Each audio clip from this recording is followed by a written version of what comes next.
Break के बाद एक बार फिर आपका स्वागत। आप देख रहे हैं समाचार। भारत ने पाकिस्तान को एक और तगड़ा झटका दिया है। भारत के वाणिज्य मंत्रालय ने पाकिस्तान से सभी वस्तुओं के प्रत्यक्ष या अप्रत्यक्ष आयात पर तत्काल प्रभाव से प्रतिबंध लगा दिया है। भारतीय वाणिज्य मंत्रालय द्वारा 2 मई को अधिसूचना जारी की गई। इसमें कहा गया है कि अगले आदेश तक तत्काल प्रभाव से पाकिस्तान से आने वाले सभी सामानों के प्रत्यक्ष या अप्रत्यक्ष आयात पर प्रतिबंध लगाया जाता है। पहलगाम हमले के बाद पाकिस्तान को हर तरफ से घेरने की तैयारी चल रही है। भारत ने पहले ही सिंधु जल संधि रद्द कर दी है। भारत में रहने वाले पाकिस्तानियों को देश छोड़ने का आदेश दिया गया और अब पूरी तरह से आयात पर प्रतिबंध लगा दिया गया है। भारत सरकार ने एक और बड़ी कार्रवाई करते हुए पाकिस्तान से आने वाले कोई भी पत्र या पार्सल पर भी रोक लगा दी है। ये रोक हवाई और सतही मार्गों से आने वाले पत्र और पार्सल पर लगाई गई है। जम्मू कश्मीर के पहलगाम में हुए आतंकी हमले के बाद देश में आक्रोश का माहौल है और सरकार की संभावित कार्रवाई पर सभी की निगाहें टिकी हुई हैं। इस बीच कांग्रेस सांसद और पंजाब के पूर्व मुख्यमंत्री चरणजीत सिंह चन्नी के 2016 में हुए सर्जिकल स्ट्राइक पर विवादित बयान से कांग्रेस सवालों के घेरे में है। चरणजीत सिंह चन्नी के बयान पर भाजपा हमलावर है। भारतीय जनता पार्टी के राष्ट्रीय महासचिव तरुण चुग ने हमारे वरिष्ठ सहयोगी अमरेंद्र गुप्ता के साथ बातचीत में कहा कि कांग्रेस हर समय पाकिस्तान परस्ती की बात करती रही है। तरुण चुग के मुताबिक कांग्रेस और उसके नेता सेना का मनोबल तोड़कर साजिश के तहत आतंकवादियों और सेना को ऑक्सीजन देने का काम कर रहे हैं। पहलगाम में हुए आतंकी हमले के बाद जहां पूरे देश का खून खौल रहा है, वहीं रणनीतिक तौर पर भारत पाकिस्तान से किसी भी समय इस हमले का बदला ले सकता है। ऐसे में जहां देश में विपक्ष को सरकार के साथ होना चाहिए, ऐसे में कांग्रेस का अजीबोगरीबी बयान कहीं ना कहीं उनके ऊपर सवालिया निशान लगाता है। हमारे साथ बात करने के लिए भारतीय जनता पार्टी के राष्ट्रीय महासचिव तरुण चुग जी हैं।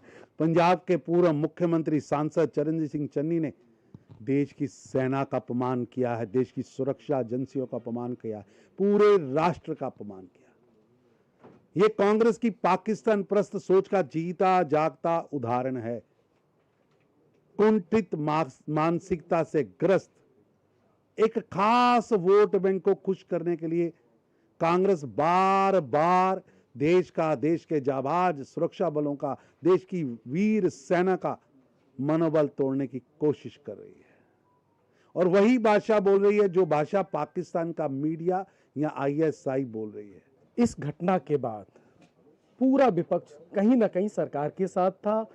नेता प्रतिपक्ष राहुल गांधी ने बाकायदा सपोर्ट किया इस मुद्दे पे कि हम देश के साथ हैं, और CWC की मीटिंग में मल्लिकार्जुन खड़गे ने यह बोला कि पार्टी लाइन के बयान के बाद कोई नहीं जाना चाहिए। लेकिन उसके बाद इस तरह के बयान कहीं ना कहीं, ये अकेला बयान नहीं, इससे पहले अगर बात करें रॉबर्ट वाड्रा की बात करें, सिद्धरमैया की बात करें, एक लंबी फहरिस्त है जो देश विरोध में ऐसी बात कर रहे हैं। कांग्रेस की बैठक के बाद खड़गे की टिप्पणी महापरिक्रमावादी की महाप्रकाष्ठा है। अपने मालिक को खुश करने के लिए आप देश की सेना का मनोबल तोड़ना चाहते हैं। जहां कांग्रेस को आतंक के मुद्दे पर देश के साथ खड़ा होना चाहिए था, आप सस्ती राजनीति कर रहे हैं। लेकिन एक बड़ा जो कदम है सरकार की तरफ से, लगातार पाकिस्तान घबराया हुआ है, सिंधु परियोजना बंद कर दी और अब एक नया जो हमारे साथ इंडिया का और पाकिस्तान का जो ट्रेड था उसको पूरी तरह से बंद कर दिया। पाकिस्तान से सभी प्रकार के आयात पर प्रतिबंध लगाना मोदी सरकार का स्पष्ट संदेश है। जो आतंक फैलाएगा वो भारत के बाजार में नहीं दिखा जाएगा।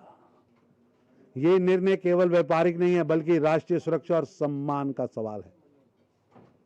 भारत की सरकार ने श्री नरेंद्र मोदी जी के नेतृत्व में जितने भी 7 फैसले लिए, सातों के सातों फैसले पाकिस्तान को उसकी नानी याद कराएंगे। भारत अब जवाब नहीं, कार्रवाई करता है। जहां भारत सरकार रणनीतिक तौर पर पाकिस्तान पर कार्रवाई कर रही है, ऐसे में कांग्रेस के इस तरह के बयान कहीं ना कहीं देश के खिलाफ है और सेना के शौर्य और पराक्रम के भी खिलाफ है। कैमरामैन अरमान के साथ अमरेंद्र गुप्ता, DD न्यूज, दिल्ली।